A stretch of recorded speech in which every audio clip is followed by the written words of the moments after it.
Sanibonani, Molweni, Dumelang, good morning, and welcome to everyone here today. A warm word of welcome to the Chair of St. Andrew's Trust, Mr. Dave Morris, and his wife Priscilla, the Chair of St. Andrew's Board, Mrs. Yolisa Pasipanoja, our Executive Head, Mrs. Ivanka Christo, our Chaplain, Reverend Alison Tabete, our sponsors and educational partners, the Deputy Chair of the Parents Association, Mr. Pranesh Pillay, fellow heads of school, Mrs. Lee Milner, Mrs. Bethany Kirk, and Mrs. Jill Jeffrey, members of the St. Andrews Combined Management Team, staff, my valued assistant, Ms. Olga Mahlangu. Where's Olga? Sugumusha Inisis.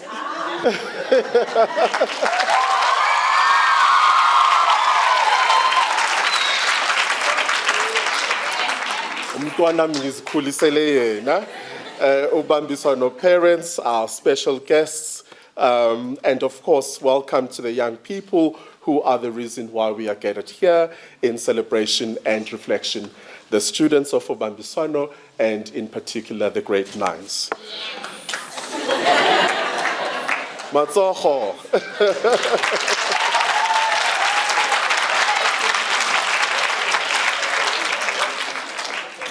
First, let me extend our thanks to you, Reverend Tabete, for leading us in prayer and for your continued support for uBambiswano.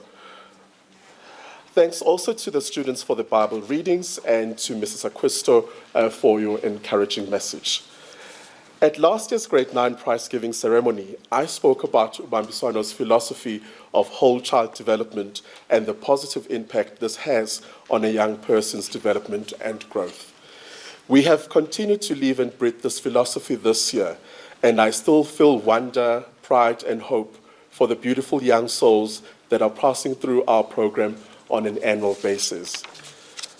Last week, I sent out acceptance letters to our newest cohort of young students, which for the first time will include grade 5s. I always enjoy writing these letters, and I enjoy sending them even more. I imagine the excitement on the students' faces when they learn that their hard work has paid off, and the pride on their family members' faces when they read the letters and know that their child has endless opportunities ahead of them. But the flip side of writing acceptance letters is that I have to write rejection notes too. These are not so fun to write. These students have also worked hard and are interested and eager to join, but we only have space for a few students, and so, unavoidably, some will be pipped to the post. I say this not to make you feel sad, but to make you feel compassion and determination. Compassion for those with fewer opportunities and the determination to wholeheartedly seize the opportunities afforded to you, and also to help to work towards a more just society where deserving people are no longer left behind. Part of the children's holistic development must include kindness and activism, a strong desire and will to leave the world better than they found it.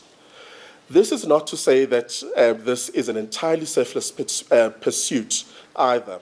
In fact, a study has shown that children who are kinder and more generous in the classroom are often the children who score higher in the tests. Nizwilangit.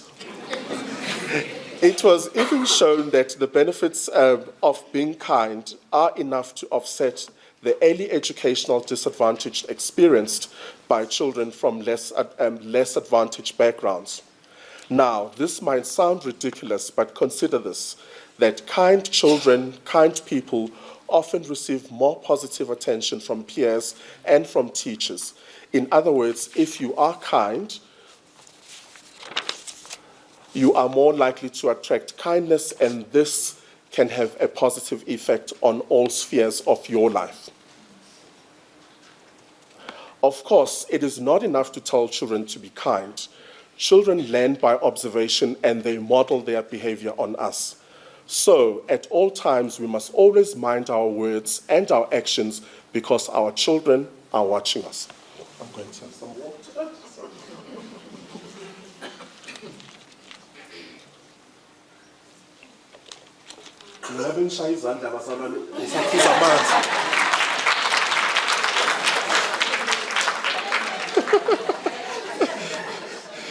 Sengizovula ibranch eDaveyton naseThwatho niyabona nje once.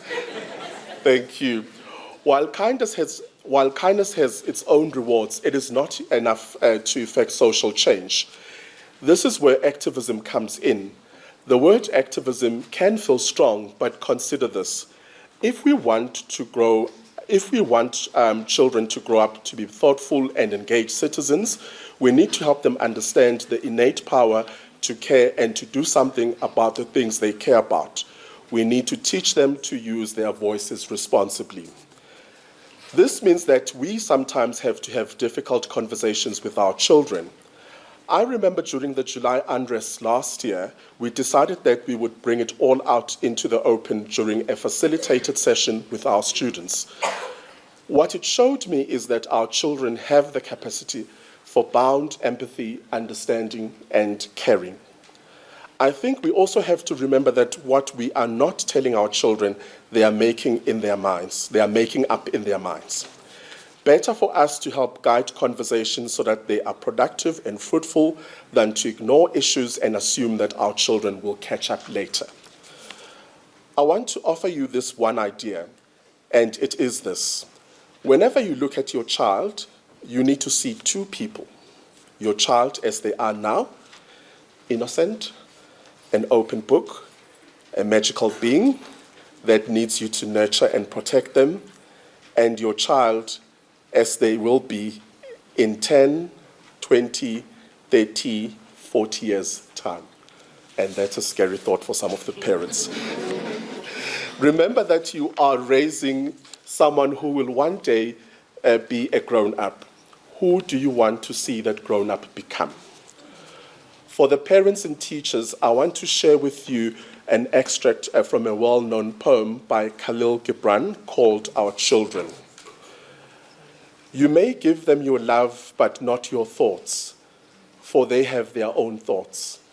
You may house their bodies, but not their souls, for their souls dwell in the house of tomorrow, which you cannot visit, not even in your dreams.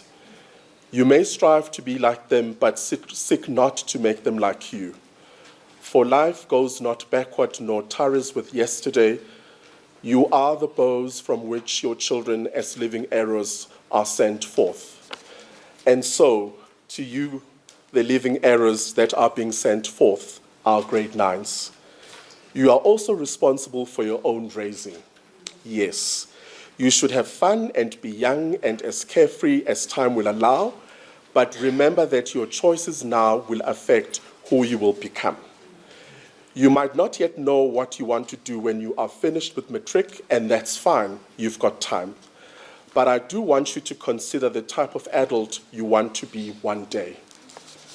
I will tell you who I see you becoming. I see active citizens who care about their communities and the world. I see healthy and curious people. I see people who are independent thinkers, but can still move through the world gently and with grace for themselves and for others. I see hope for you and for us all. After all, one day you will be the leaders.